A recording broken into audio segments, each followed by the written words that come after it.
think people who want to be better leaders and who want to lead well, good intentions is not enough. But there was a moment where if we played the game to the rules, we said the right things, we looked a certain way, growth was inevitable. That there was no way for us not to become the place to be. It was a game, and we knew how to play it really, really well. When I realized that, it shook me. Anybody could do what we were doing.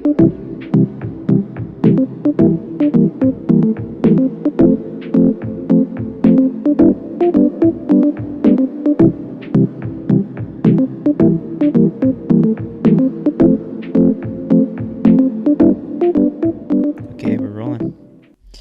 Welcome back to episode 2, take 2 of the Dreamers and Misfits podcast. I'm so pumped that you are here. And if you're here for the second time, congratulations. You made it to episode 2. If you are here for the first time, guess what? There's another episode.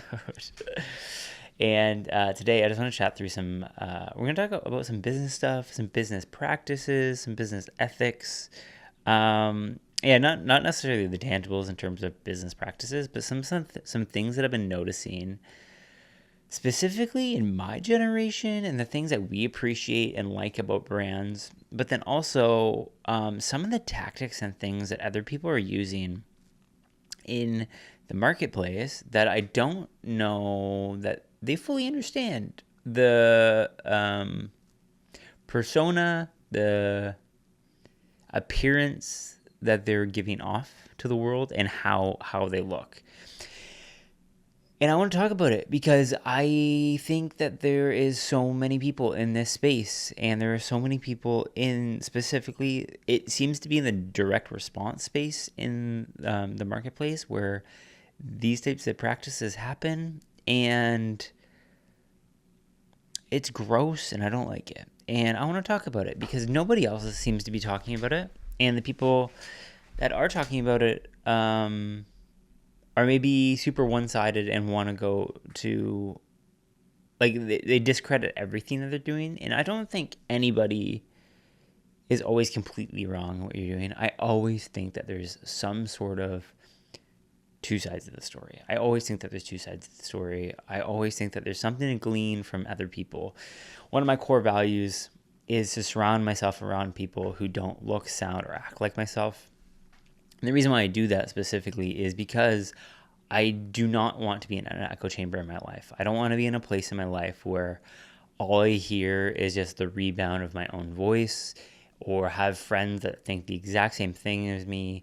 I want to be challenged in life. I want to better myself. And I think that one of the easiest ways to do that is to surround yourself around people who do not act, sound, or look like yourself. And I think if you do that, you are able to spark great conversation. I think you're able to really challenge each other, and you're able to really exercise the muscle of critical thinking, which is something that we very, very, very much need in our world today. And I think that is one of the easiest ways to do it. And I think often you get extreme views or ideologies from different people simply because they've been around the same type of people for too long. That being said, I do also think that it is important to have a core group of friends or people around you who do have the same values as you, so that you are not always in that state of learning, that you're not always in that state of challenging yourself, because I don't think that's healthy either. I think that you need to have a rest state where you need to be able to let loose a little bit, have the friends where you can just talk candidly with, and be real with. But I also do think that it is extremely, extremely important to have people in your life who do not agree with you on everything, so you guys can have that dialogue, continuously have that dialogue, so you can better yourself, understand people, have empathy for people, at least understand maybe where they came from. As long as there is a certain amount of respect coming to that conversation is going to be extremely, extremely helpful. And I think that is the key there, is there needs to be a level of respect between both parties, to understand that yes, things need to be challenge, agreed on. You might not necessarily agree on everything. However, I still respect you as a human, and maybe the things that you've accomplished or want to accomplish and all these things. So that is kind of the frame in life that I really like to take, going into any conversation, going into any situation, or critiquing anything that I see. It's like, okay, yes, I might not agree with that. However, are there elements in which that I do agree with, and I understand why they're doing what they're doing. And also, I think on top of that, I think sometimes we forget, honestly, how easy it really can be to get wrapped up in an ideology or a movement that is happening, and people act in a way that is not necessarily intentional.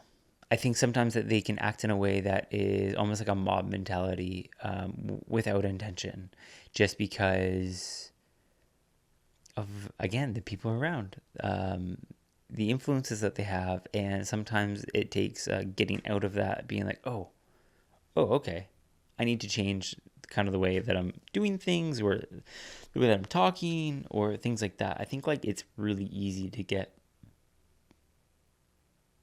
I think it's really easy to get into, some sort of like a mob mentality. And like I often look at, like, there's like 1,000 cult documentaries on Netflix, and you're often outside looking in. You're often like, how did you ever believe or think that that was a good idea? But it's, I mean, when you're in it, or you're desperate, or you need some sort of sense of community, those things are actually really, really easy to fall into. Those traps, or to follow somebody who is charismatic and exciting, and to just believe everything that they say, is really, really easy to do. Especially if you're lacking community, or you're lacking different things in your life, it's super, super easy to do. Like at the beginning of COVID, when everything happened, everybody decided to watch Tiger King. And I, just like everybody else, decided to watch Tiger King as well. Now, I'm not going to get into all the details about Carole Baskin. However, the thing that I understood from that, and the thing that like really shook me coming out of Tiger King, was, man, like the lengths people will go to find community is, it's crazy. It is crazy, the lengths that people will go to find any sort of community. And when you look at Tiger King, there are so many people. There, like, a lot of them are misfits. A lot of them are people who are outcasts and are often, seen as weird or odd. But they all found a group, and they found something to come around, and they found this thing, which is so weird, and it's taking care of big cats and large, like, wild exotic animals. But they had a community. It was this tight thing, and they all surrounded around like this guy named Joe Exotic, which is crazy, because you look at that guy, and 9 times out of 10 you're like, man, this guy is wild, he is eccentric, he is all of these things. However, if you're looking for a community and there's other people that are feeling the same things as you, it's super easy to be a part of something like that, because it's like, man, the length that people will go to find community it's crazy. It's crazy. And it goes to show that like community is something that is so, so important, and to be gathered around something that is bigger than yourself is something that is extremely, extremely important.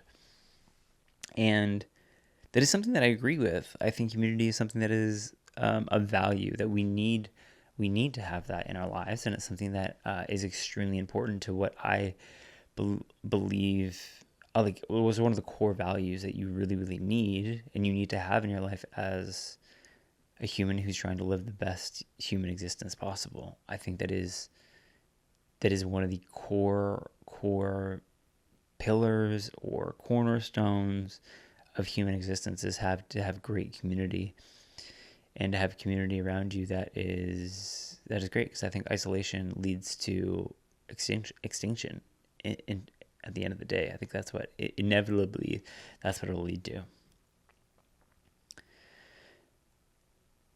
And it's not shocking to me that the extent that people will go to when it comes to community. It's not shocking to me. However, it was just kind of like a light bulb moment of like, yeah, you know what?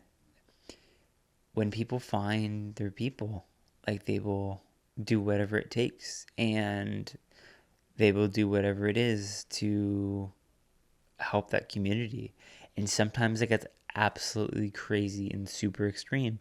And sometimes it's an amazing, amazing, beautiful thing. But at the end of the day, at the core of it is this sense of community that people need to have other people around them, to have community with and have genuine encounters with. And I think that is something that is like really beautiful. But it is also something that I think as leaders and people that are trying to be great leaders and to trying to better themselves and understanding that they have influence, I think there's a sense of responsibility there. And I think that sense of responsibility is often negated. I think that sense of responsibility as a leader and understanding your power and the influence that you have on other people is often negated and forgot about, or it is abused. And usually when you're a good leader and you have a following of, yeah, maybe it might be a small church, or it might be like even like a large church, or an internet following, or any type of like influence that you have on other people. I think if it happens quickly, it can often become almost, you can become arrogant about it. And I think sometimes that influence can go to people's heads, and because of that would forget and not look to think back and be like, oh, is my influence doing good? Is what I'm doing actually good? Is it creating a good culture? Or is it creating something that is harmful and could potentially hurt other people? And I think it's hard. It is a hard thing to do. However, I think if you're a leader, I don't think good intentions are good enough. I don't think if you were a leader and you are leading other people and you have influenced other people and you are not reflecting back on these things to understand the power of your influence, to understand the power of the power that you wield above other people, or potentially to hurt other people's lives, and you aren't conscious about that and constantly checking in with it to ensuring that you're leading well. I think if you're a leader and you're not doing that, you're irresponsible, and I don't believe that you should be in a leadership position, because it can get scary really, really, really quick. I've seen it. I've seen it happen many, many times where people get power hungry, and they forget about the lives on the other side, and it's scary. It's it's scary, and I think people who want to be better leaders and who want to lead well, good intentions is not good enough. You need to be conscious about the things that you're doing, and I don't think that you can be a good leader without being intentional about those things. The reason why I talk about these things is because I recently had an interaction with a business, and there's something that I intentionally try to do. And I was talking to someone who was helping me with production and stuff like that, with the podcast, and her and I were chatting about this idea. And basically, I sent her a voice memo, and I just said to her, I was like, "This has everything to do with everything, but has nothing to do with." This has nothing to do with anything, and it also has everything to do with everything.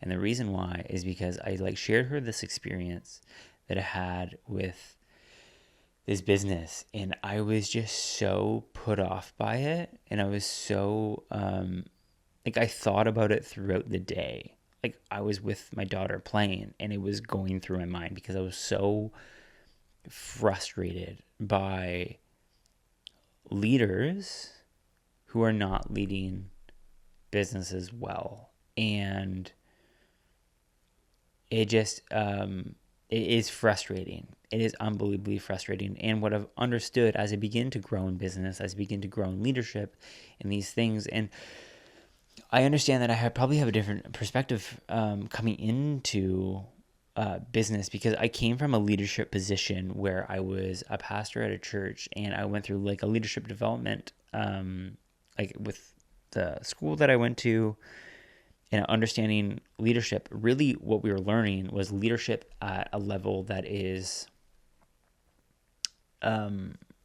about like basically leadership that is like being self-aware, encouraging, and ensuring that you're making a difference. Like that is the type of leadership that was taught, and I'm like extremely grateful for the education that I got, because I think set apart the type of leader that I am compared to some of the other leaders that I've seen out there. And I think the difference between a good leader and a bad leader, like there are many leaders who just assume the position just because they are the owner of the business, or they happen to be the most charismatic person in the room, or these types of things, and leadership is just kind of sprung upon them, and without any intention of crafting that and working on that skill, because like, leadership is something that is a dance that is so beautiful and so terrifying all at the same time, that I think with people who don't understand that, they breed a culture that they might not be proud of at the end of the day if they ever look back on it, which is something that I'm grateful for, that I come from a space where leadership is, to me, is something that is very, very intentional, something that is building culture, something that is, how can I ensure that anyone who is underneath me, anybody who is working for me, any contractor that I come into counter with, that is like, that every interaction that I have with somebody as a business, they come out and they are met with value, they are met with kindness, and they're met with a level of heart and love that goes beyond the product or service that I've supplied. And this whole kind of thing started, and I don't know if I had this interaction with this business, I don't know that if I would have been as, I don't think I would have had this attune to this experience that I had with this company if I hadn't have had this first thing happen to me first. Basically, what happened was I bought a lead magnet from a company just about a year ago. And when I bought the lead magnet, they're like, hey, as like a thank you, or as like added value, we're going to give you a year free to our creator platform. And I'm like, okay, cool. Like, that's not what I'm buying, but I understand that you're adding value to what it is that you're giving me. Cool, whatever. Didn't really care. That's not what I was purchasing. But I bought it. It was cool. I never even signed into the free membership that I was given. But then I got an email from PayPal today, just the other day, and it was like, hey, there's been a charge to your account for $250. And I'm like, what? What did I just buy for $250? I didn't know. And initially I was like, oh, I've been, like my card's been compromised. My account's been compromised. I was like, great, gotta go figure that out. But then I go and I look at it, and it's an invoice from this company, and it's $250. And it was like, your annual membership. And I was like, wait, what? And then I go back, and then I realize that like when I bought this lead magnet, they gave me a free year, but then after a year, it was going to renew to something that I literally didn't even purchase, and something that I didn't care to have access to. So I was like, okay, that's fine. I'll just like reach out to them and get a refund. I reached out to them. I was like, hey, just wanted to let you know the thing was like auto renewed. My bad, like in terms of like not canceling it, but like also like not really my bad. And I get a response back, and they're like, hey, sorry, but like, yeah, we don't give refunds for auto renews. And I'm like, okay, I understand that, but I actually never purchased this. Like, it was something that was an add-on to something else that I purchased. And they're like, yeah, we understand, but no, we don't give any refunds. And I was like, okay, I understand. And I read through like your terms and agreements and stuff like that, and it was like, yeah, we'll give 30 days, 30 days return policy for anything that is bought. And I was like, okay, well, like I still have 30 days. I'm well within the 30-day window. And like, oh yeah, but technically it's an auto renew. And then we went back and forth. I was like, yeah, I understand it's an auto renew, but I technically never paid for it for the first time. So this is actually the first time purchase. And they're like, yeah, we understand what you're saying, but no, like we're not giving you a refund. And they're like, what we can do though is we can give you another free year. We'll give you a year free, so that it won't lapse until 2026. I'm like, that doesn't help me. That doesn't help me at all. And I came downstairs to my wife and I was unbelievably frustrated. I'm like, man, what is this company doing? Like, first off, as a company, you exist for your customers. That is why you exist. And if your customer service sucks, like I think that is the number one red flag of any company. If your customer service sucks and you aren't willing to help and understand your customer's situation, that is ridiculous. I think it's unbelievably frustrating. And the second thing is giving me more of your free platform doesn't help me. It doesn't solve my problems. And the fact that you specifically have it outlined in your like terms and policies that is auto renew even if it's purchased with whatever, is like goes to show me like that is what your goal was, is to like get us for like an extra $250. It wasn't like it was like an extra $19 subscription. It was an annual fee of $250. So I'm like, man, like that is just like so ridiculous. And they gave me the whole like, oh yeah, we appreciate your feedback. And I was just like, this is like a garbage way to do business. And I was frustrated. I'm like, this is ridiculous. This is so insane. And when that happened, at the same time that was happening, I was getting an email for an event, a free live event that was happening. And, you know, I don't care about calling the people out. Because, yeah, I don't care. There was a live event that was happening that was called The Game Has Changed. And this was a Dean Graziosi and Tony Robbins event that was happening. And let me first preface this by saying I actually don't have anything wrong with Tony Robbins or Dean Graziosi. I think both of them have done amazing things. I think Tony specifically, I have like zero issue with. I think he's done like amazing things. It's very, very proven that he's done like great things. He's helped many people. Same with Dean. Like Dean has helped many people like grow and start businesses and all of these things. So let me preface that, but I don't actually have any issue with them specifically. And this goes back to me talking about people doing things and maybe not understanding the influence and the value that they have. And I don't think good intentions are good enough. Because what happened with the Dean and Tony event was they called this event they called the event that they were doing as like a 3-day event. They're like, the game has changed. This is going to change everything. And you have the typical stuff that you get. You know, you get the emails, and then after, the first email, it's like, oh, you get a video, and it's like, oh, you're in. And they're like, but if you want to be a VIP member, it's just going to be $37 and you get access to the Zoom chat and all of these things. And there's always upsells and stuff like that. And which is, I get it. I understand why they do it. I understand why they do all these things.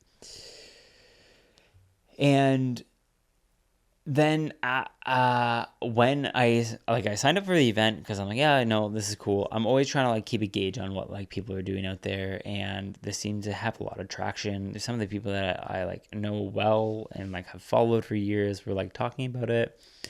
I'm like, cool, like this is great. And like in the past, I've had no issues with these two people.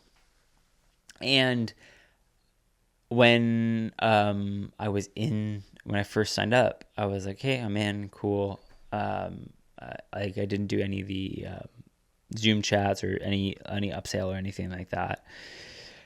But then when like it came to actually go on, I was like, for some reason I couldn't find my Zoom link. I was like, oh, whatever. And then I signed up again. And the first time that I signed up, I got an email and it was like, oh, thank you so much, whatever. And then like 6 hours later, I got another email and it was from like one of their people. And he was like, hey, I'm so sorry we screwed up. Like, here are some like other details. And then it was, laid out. And I was like, oh, wow. Like good for them to like call out that they messed up on like some of their emails and stuff. And they like, filled in information and stuff like that. But then I found then I signed up again when I couldn't find my Zoom link. And then another 6 hours after that, I got the same email. And I was like, oh, we're so sorry. We screwed up. And I was like, oh, okay. This is just a marketing tactic. This is just something that you guys did to like disingenuously like try to fabricate like care or mistake or we're human. Like it was fabricated authenticity. And I was like, instantly was so put off by it. I was like, oh, this is fake. This is so fake. This is gross. But I went to the event anyways, and I went to the event and I listened to it, and honestly, the game didn't change. It was the same thing that I've seen over and over again, specifically from these events specifically. Like Dean seems to do these events. I think Tony has. I saw like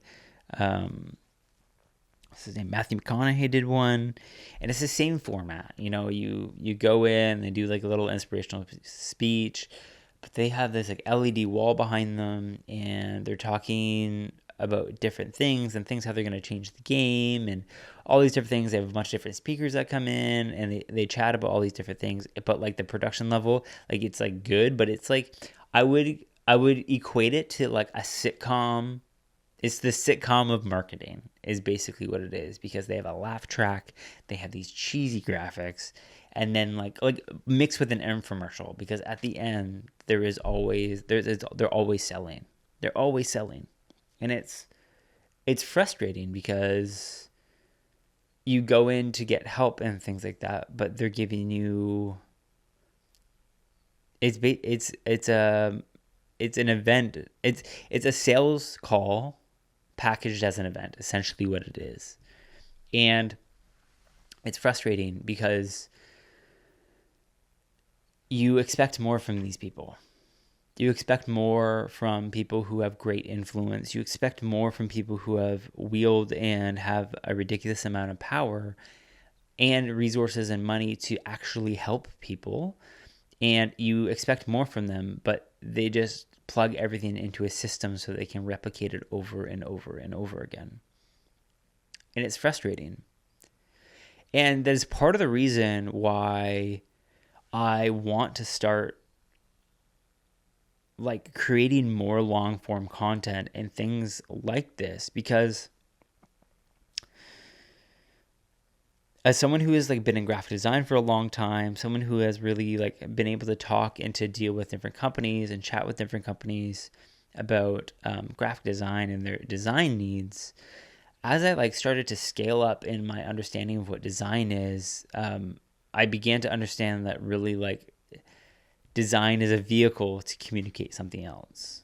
Like everything is a vehicle to communicate like your brand or your message. And like for graphic design gets talked about all the time as like you're rebranding or you're redoing your brand or all of these things. And like honestly, graphic design isn't a brand. It's not a brand. And like one of the biggest people in branding, which is a freaking worst word. I hate it because it doesn't talk about anything. But branding is talked about by like Marty Newmar. It's like brand is not a logo. It's not a word mark. It's not a collection of ideas. It's not. And he goes on the list, and he finally ends with.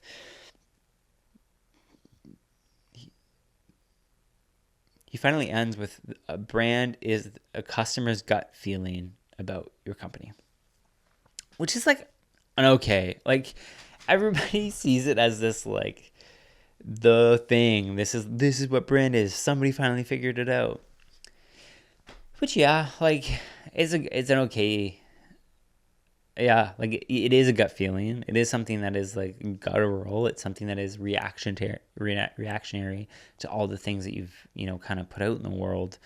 Yeah, Alex Hormozi describes it as the correlation between two things, which I think is probably the better explanation of it, because it is the correlation of two things. Because in my mind, when somebody is putting on this sales presentation and it seems disingenuous or it's super cheesy, like you're sending messages without, you're always communicating something to someone. You're always communicating something about yourself, or you're always communicating something about your brand, or you're always communicating something about your company, like all the time. And it's whether you are paying attention to that or not is really the thing that makes a company timeless. Those are the things that really, really push the needle forward for people. And at the end of the day, you're not building a logo, you're not building a company, you're building a reputation and trust with people. And how you do that, you can do that in a million different ways. You can do that through marketing, or the language that you use, or the types of events that you put, the feeling that you're giving people. And it's so not black and white. It is someone who is emotionally intelligent, who is able to understand how people work and how to genuinely connect with people with authenticity and genuine intention. That really, those are the things, and those are the things that like push people forward. Those are the things that change the game for different brands and stuff like that. And that's why everybody is pushing towards personal brand right now. The reason why people are pushing towards personal brand is not because it is the new fad or the new quick thing to do to make more money. It's because people connect with people. At the end of the day, I don't care what company you are, if you do not connect with people on a human level, you will not succeed. At the end of the day, that's what it all comes down to, is connecting with people in an authentic way so that they can actually connect you and whatever that feeling is that you're conveying to the product in which you do. However, there are people that do this and don't actually, they actually don't follow through on their product. So that's the thing, is like pretending. Like integrity is being the same person you are when nobody's looking. Is being integral all the way through. Not just, there was a clip that I saw recently about a dad telling, a dad talking to his son about trust and how he builds trust with him. He's like, hey, do you wanna drive the tractor? He's, yeah. The kid's all excited. He's like, yeah, of course I want to drive the tractor. He's like, okay, well, you can't drive the tractor until I can trust you. And here's how you learn how to trust. You need to, when I ask you to do your room or to clean your room, you need to clean your room so that I can trust that you're going to clean your room. You don't just do things, not when I'm not looking. You don't just put on an act when I'm around. It's when you're consistently that way. And being integral is to your word, or being the person that you are when nobody's looking. And in everything that you do, like in everything that you touch, it needs to give the same feeling. And when I'm like creating this podcast, and when I'm like talking to the my colleagues who are helping me like produce this, I'm telling them this is the thing that I'm trying to like convey all the way through.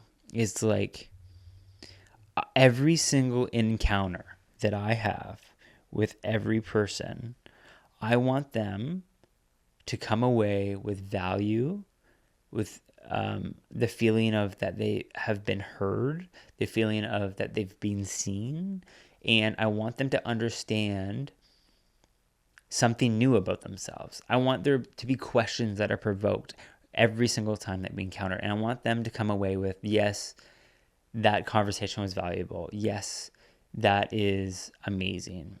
And have a genuine connection with something that I did. So that's why I have spent a ridiculous amount of time in the way that our logo looks, the way that our typography looks, the way that our colors look, because that to me is conveying something. That is why I have invested in like studio lighting. That's why I've invested in proper mics and proper cameras, because to me that the way that everything looks and the consistency on how everything looks is so important, because it's conveying something, and it's the untangibles, it's the things that you don't see all the time but you can feel, and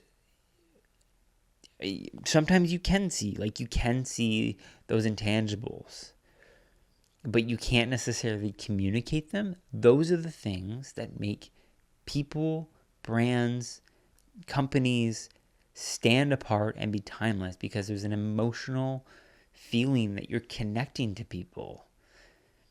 That is what sets people apart. That's what changes the game. It's not some system. It's not some biohack. It's not some... It's not that. It's consistently showing up all the time. And with the same integrity that you showed up in the first place or the last place. And at the end of this like 3-day event, there was a pitch. And the pitch was, here's our system on how to scale your business using AI. And I get it, man. You have to make money. I get it. There's a pitch. I get it. Like, this is it. But my problem is, like, I have no problem with you pitching. I have no problem with you making money. I have no problem with you doing these things. The problem that I have with is disguising it as something that it isn't. And I think, like, Dean is someone who, and again, like, I don't have anything wrong with him. Like, I don't have anything specifically wrong with Dean. I think Dean is, like, I think he's a good guy. I think he's genuine. I think he has done and helped many, many people. But I think that he is a part of a system, and he has found a system that has worked for him, and he's made him a great amount of money that he wants to share to the world, and he wants to share. But I think what is missing in those systems and things is they don't work for everybody. It's not a cookie cut plan. There is a level of authenticity. There's a level of genuineness. There's a level of the X factor, which are the untangibles that I talked about, that you can't discount. You can't pretend like it's the system that got you there. That's not true. It's not the system that got you there. It's you within that system that got you there. It's your hard work. It's your ethic. It's all of those things that got you there. It's your personality. It's your charisma. It's all of those types of things that really push you forward and have created the success that you have. So I think to package all of that up into, this is the system that made me millions of dollars, it feels wrong. And maybe not wrong, maybe that's the wrong term, but it feels disingenuous, because you know that there's more. You know that there's a lot more that's there. And I think if those types of people would be able to communicate what that is, they would pay attention to those things. And I think if they knew that there was the intangibles, they would be able to communicate that it is those intangibles. Um, it's character at the end of the day is really what it is. Like the intangibles of of a business, it's like the character of your company or the character of your business. It's those things. It's like when you have an encounter with like a friend who is a good person or a friend who's like a d-bag, like you understand that, you know the difference, you can feel it, you know the difference. And as someone who is very aware of those things, who's very aware of, okay, if I have influence over other people, how am I wielding that? And is it something that is very, very intentional? Is it reaping results? Do my words have weight and actually have action behind them? This is something that I've been very, very aware of since leaving the church and leaving the institution that I was a part of. And in a quick summary of like what all of that was basically there were 10 of us who were all pastoring this church together. It was a church that was dying, was known for, letting go of pastors over and over again.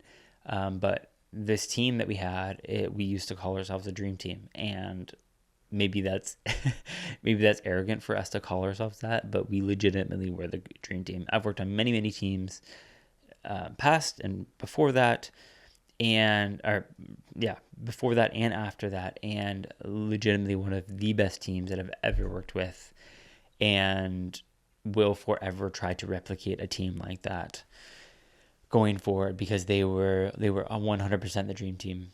And when we took it on, we saw amazing growth. We saw insane things happen at this church. We saw like great growth. We saw like character or discipleship development. We saw like even like just like the exterior of the building, the interior of the building. Like we just like gave this place like a makeover, and it looked great. We were killing it. We had many, many people across the country really like looking to us, being like, "What are we doing?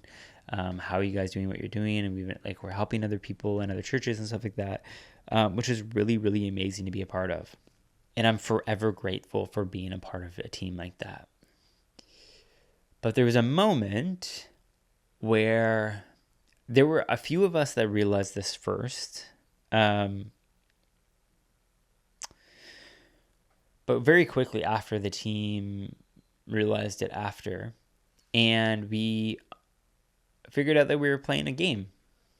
And if we played the game to the rules, we said the right things, we posted the right things, we looked a certain way, growth was inevitable. That there was no way for us not to become the place to be, or be the church in the country, or to have the most amazing growth, or to become the poster child of what revitalization of a church looked like. It was a game, and we knew how to play it really, really well. We all knew what to say. We all knew how to act. We knew when not to say things and when not to do things. And for the people, for us, it's specifically for me, when I realized that, it shook me. And the reason why it shook me was because anybody could do what we were doing. And anybody could fabricate what growth looked like. Anybody could have these fake things. And basically when we realized this, we were like, okay, so if this is the way that it can be done, and we're doing all these things, and we're having growth, and we're doing all the things that we're supposed to be doing, but for some reason it feels like we're not having genuine change in people. We're not seeing actual change in people's lives. We're just seeing growth and hype and all of these things.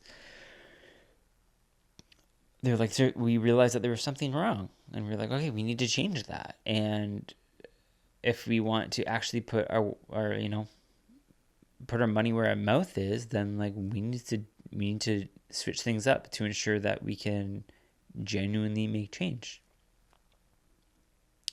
And one of the radical ideas that we had for this church was to basically do away with Sunday morning church and to focus on smaller groups to foster genuine discipleship.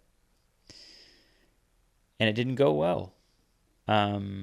We pitched this idea and we were met with opposition right quick. And when we were met with opposition, we realized that it wasn't necessarily... So this experience might be a little bit different for others who went through the same situation. But for me, in my opinion, I don't think the opposition was met specifically by the church, though there was opposition that was there. But I don't think it was because of the church why we couldn't make changes, but because of the institutional structures in which we were in. And when we realized that, like, we all sat down and we kind of like chatted about, okay, are we going to like leave the church? Are we all going to quit at the same time? What's going to happen? And I remember one of the lead pastors, she said that, like, do we all want to leave? Like, can we make this work? And at the same time that this was happening, there was this interview that came out with Elon Musk, and he was talking about how he was trying to change the game for space travel, and specifically with like SpaceX. And there was a bunch of clips that were like put together of like Neil Armstrong and like a bunch of different astronauts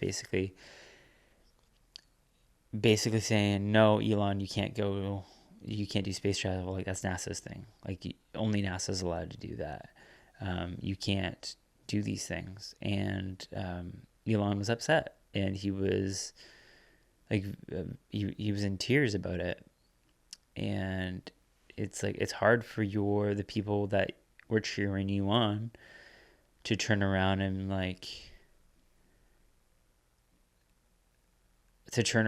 be like, no, you can't do this. You shouldn't do this.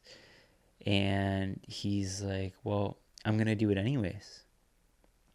And that interview kind of came into our talks, and like, oh, should we just do it anyways and show them? And when I saw that, I was like, yeah, maybe we should. But then I said to the team, I was like, I see what you're saying. I hear what you're saying. But here's the thing. If Elon was within NASA trying to make these changes, he wouldn't have ever created SpaceX. But I'm like, we are in a system and we are in an institution that is the problem. That's the stumble of growth. It isn't us, and it isn't the fact of perseverance, but it's no matter what we do, the system in which we're in will not allow us to succeed. And when that happened, it was like, a pretty big thing. I mean, locally at least, it was a pretty big thing when we all left, because we all decided that we were going to leave because we wanted to see genuine change in people's lives, and we felt as though that the system that we were in didn't allow for that. It allowed for transfer growth and the appearance of growth, but not genuine change. And when we saw that, I was not okay with that, because I became a pastor because I wanted to see genuine change in people's lives, and we weren't seeing that. We were seeing what was told as good, what was told as success within the system that we were in, and we realized that actually wasn't actual change, and people's lives weren't actually being changed. And when we came out of that, there were a lot of people who afterward asked me, are you upset about your decision? Do you regret your decision? Do you ever think that you're going to come back? And the longer and longer I'm away, the more and more I'm so proud of my former self, because I made the decision to leave, because I wasn't okay with how things were being done. And I was okay with blowing up my career to leave that, because I wanted to be part of something that was bigger than myself. And when I realized that it was a game that I could play to get to the top of the ladder, it was a game that I didn't want to play anymore, because I wasn't in it to play a game. I was in it to make genuine change in people's lives. And I'm like unbelievably proud of myself for continuously doing that. And I wish that I had the words to say at the time. I wish that I had the articulation that I feel as though that I have now to really understand it, to really pinpoint what the actual issue was. But I'm proud of that, because I felt as though that we were wielding a certain amount of influence and power, that I felt as though that I had responsibility to do what was actually right. And I wasn't okay with just playing the games in order to get the approval of people who very quickly turn their backs on us. And the reason why I say that is because when I look at businesses and I look at different companies that project this idea or this persona of authenticity or genuine connection, or we're here to help, or here are the things that I just look at it, and I don't know if I just have like a better read on it now, but I'm like, this is absolute bullshit. And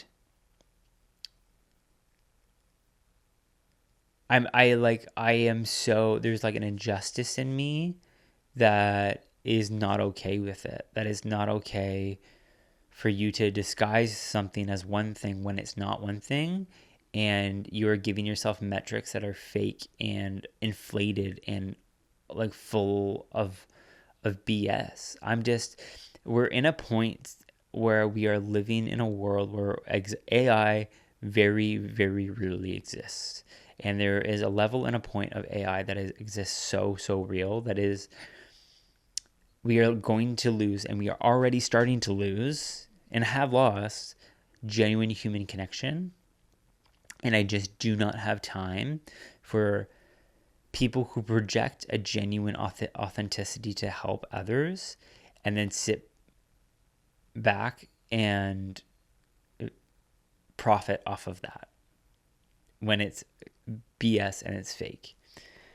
I am sick and tired of being a part or opting into free workshops that give you absolute bullshit, a verbatim origin story arc, here's how I connect with you, here's how it switched, which is like the how it switched is just like, oh, I changed my mindset. And then here's how I actually changed the things, and here's my system for 1997. Bullshit. Don't tell me that it's a free workshop that is going to change the game, when literally it's just a place for you to get on a call to pitch what it is that you're selling. I would respect you way more if it was like, hey, I have something to pitch you. Here's like the time that I'm going to do it. I'm going to do a free webinar that is going to be like about A, B, and C. And then at the end, I'm going to pitch you on the course that I'm selling. Be honest with it, because I think there was a generation above us, above myself, that was able to jump on the internet and to make a stupid amount of money for it. And I think Dean falls into this generation where I genuinely believe that he thinks he's helping people, and I'm sure there are lots of people that he's actually helping. But in the wake of him helping people, I think there is, like, in the one person that they help, I think there are thousands and thousands of other people that are being left behind. And I'm not saying that you need to save everybody. I don't think that is one person's job to save everybody when it comes to like business. And I think there's different people for different, and like everyone is their own human and they can make their own decisions. However, I think when you wield that amount of influence, you need to understand You need to understand the amount of influence you have and the impact that you can have on people's lives, and be very, very aware of that. And to say that something is going to change the game when it's not. It's not going to change the game. Like, just be authentic. Just be real. And one of my friends is a leadership coach, and he was talking to me about this stat where it was basically talking about millennials and how millennials are more likely to take a pay cut from a C-level job to work at a place for half or less than what they were making, because they're working toward a purpose that is greater than themselves. So basically, you have a younger generation who is way less interested in climbing a corporate ladder for the sake of making money, and way more interested in being a part of a culture or something that is genuine and is something that they can work toward, and it's a purpose that is bigger than themselves. That is the type of company, that is the type of business, that is the type of people that I genuinely believe that are going to make it way further than AI, way further than any other person. And the part of kind of the thing that like cracks me up a little bit is there are many, many direct response people out there that are like, this is the thing that you need to do, or this is the thing. But yet they're still putting on webinars every week. And I'm like, okay, if this worked for you, why are you still hustling? Why are you still in the grind? Why are you still, you're 60 years old. Like, why are you still grinding or in the grind? That doesn't make any sense to me. It's so, it's frustrating, because someone who can read through that, or someone who is trying to make a difference, and you see other people getting caught up in the wake of other people who just don't seem to be genuine. I just don't think good intentions are good enough. I think if you have good intentions, I think it needs to be followed with action of understanding your influence and having a genuine understanding of people, and a genuine understanding that like there are people whose lives are at stake here. The other thing that I've talked to you about with my colleague, again, who's helping me produce all of this, is like time spent. Part of the reason why it's taken me so long to put a podcast on, to like think about YouTube, to think about all these things, and actually do these things for myself, is when I became a dad, I became extremely aware of time. I became extremely aware of how quickly time escapes us, and how quickly you can waste your life away. My daughter is now 2.5, almost 3. I have another one on the way, and this whole pregnancy has been the fastest of my entire life. But I've become very, very aware of time, because for me, right now, the time that I'm thinking about is there are only weeks left of me, my wife, and my daughter. And it is only the 3 of us that are left. Whew. And it's not just going to be me and my little girl anymore. It's going to be me, my little girl, and my other one. And the fact that it's not her anymore, and the fact that it is, we're going to be a bigger family. Like, I'm so excited to be a bigger family. But I'm like, did I do enough? Did she have enough attention when it was just us? Like, did I do enough as a dad to be with her?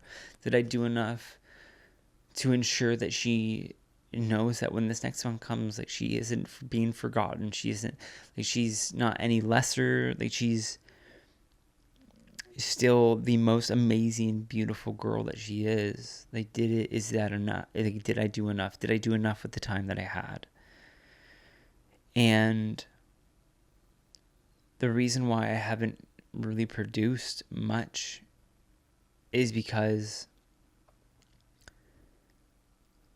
I value people's time. I think time is so valuable. And if somebody is sitting down with my podcast, and if somebody's sitting down and listening to me talk for an hour, to listening to me talk for 2 hours,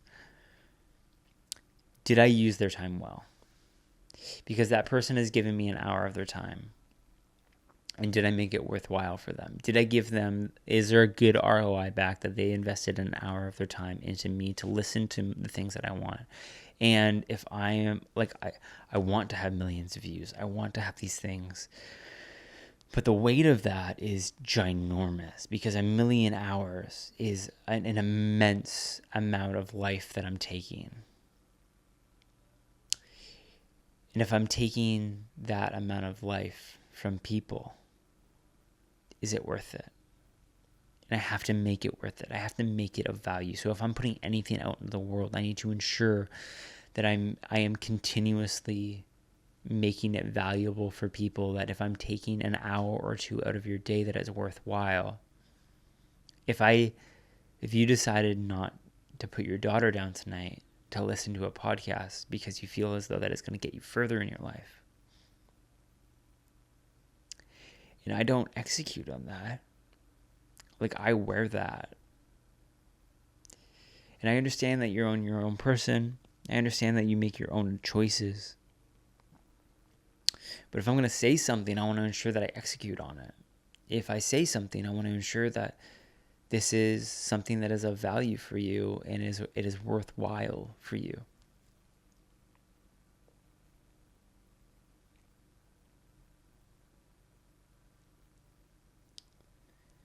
And I think that's why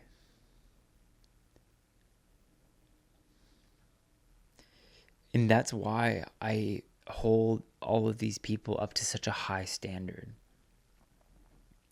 is because they take immense amounts of life every day. And I think if you have that amount of influence and responsibility, you need to wield that with the utmost respect and the utmost urgency to ensure that you are fulfilling on everything that you say that you're going to fulfill on, because you are going to be so responsible for that at the end of it.